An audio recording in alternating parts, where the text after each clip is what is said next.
Okay, Tom, here's a little how-to thing for Ableton. Take 4. It's not take 4. Yeah, it is. I've got my Focusrite plugged in, and this is the session view. It's all in columns. You're used to seeing the linear one going the other direction.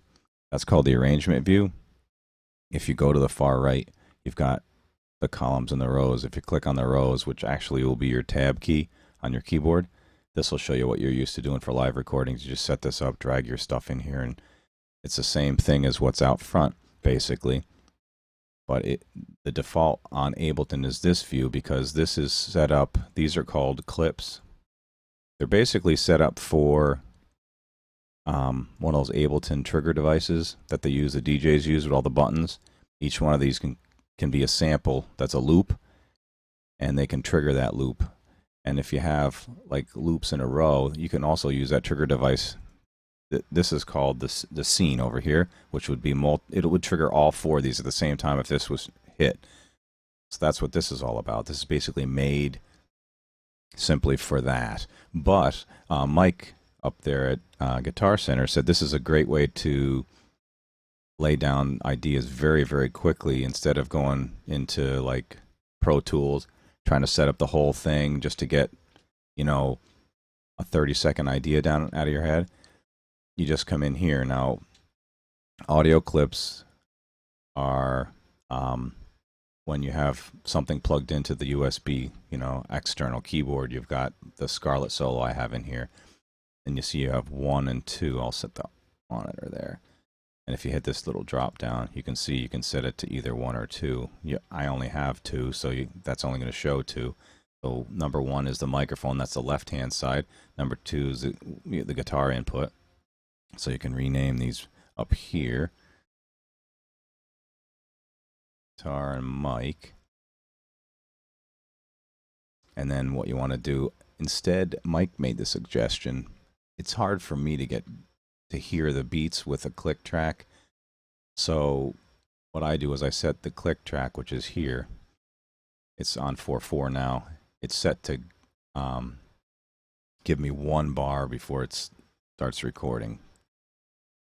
That's your timing 120. So what I do is, instead, I was using something from Complete 10 in here for drums, but I'm like, it's too hard to find out what drum is what. I just wanted a simple drum set. This kit core comes with Ableton, and Ableton comes with Focusrite, so all this was free. That's the only reason I use it. Drag it in there. Always shows properties down here on first. What we do is if you double click on here, it'll show like a keyboard thing. So I don't have to have my keyboard plugged in. There's not that much. I scroll up and down. Each one of these squares represents a 16th note by default. If you right click in here, you've got an option for whatever you want for fixed. You can have them be whatever you want. Like if you, let's put the hi-hat here. You see, you get to the end of this, you can make it bigger. It'll be, this is a 16th. You can make it an 1/8 by dragging it, or you can set them all to be that.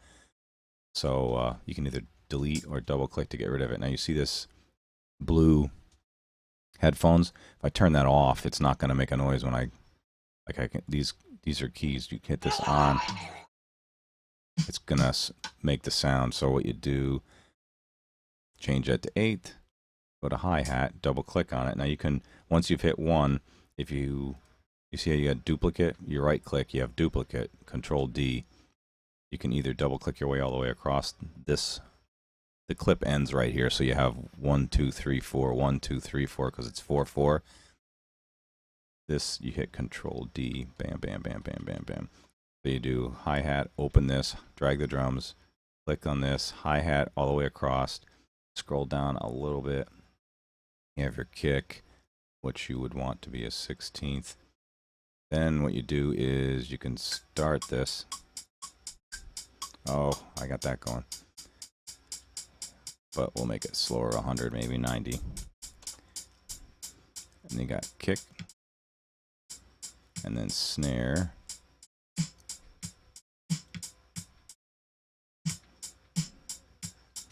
Just that easy. Now with yours, probably the same deal. If there's a record button on the bottom of each one of these things, that'll arm it. If it's not armed, when you hit record up here, it's not gonna go on the track. It won't be recorded. So what we'll do is we'll hit guitar. I have guitar plugged in. There's nothing in here. We'll go back to this. Then what you do is, once we'll stop it. And that sounds like you can give it a practice and make sure that that's what you heard in your head.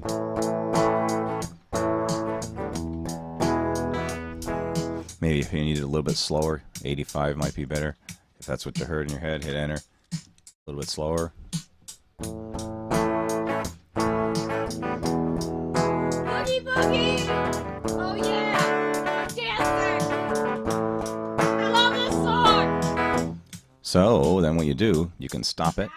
No, you don't. You never stop. Then if you love arm this it, music. it'll give you one bar in, and then it'll start recording.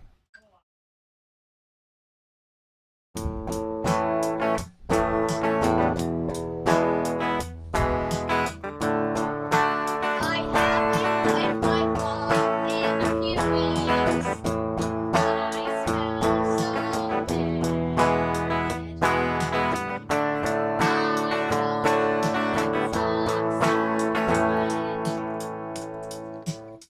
know it's Notice that keeps playing. If Yeah, you go back over I'm here, there's an arrow. You can press There, tab it's too. done. Cat. Just kidding. Fooled ya! Then if you hold back here, this will be when you see the speaker. That's where it'll actually play from there. And then if you go up here where you see it turn into the round, you can stretch this out a little bit. Then you'll see what you're used to seeing. And when you play it, actually you can unarm these.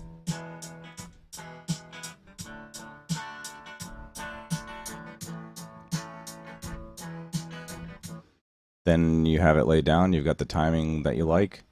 You can add other tracks. You can delete the drums, add the drums in the way you want, and you've got everything that you want. But it's very simple to go in here and do the stuff that you want to do. And now if you wanted to add another track, you just right click in here. You can either put an audio or a MIDI track in here. You can put another device on there, another audio track if you wanted to. Mine's limited basically because it's a free copy. I only have so many. I think you can do 6 tracks in here of MIDI or audio at one time. Other than that, I won't let you do it. But I hope that helps.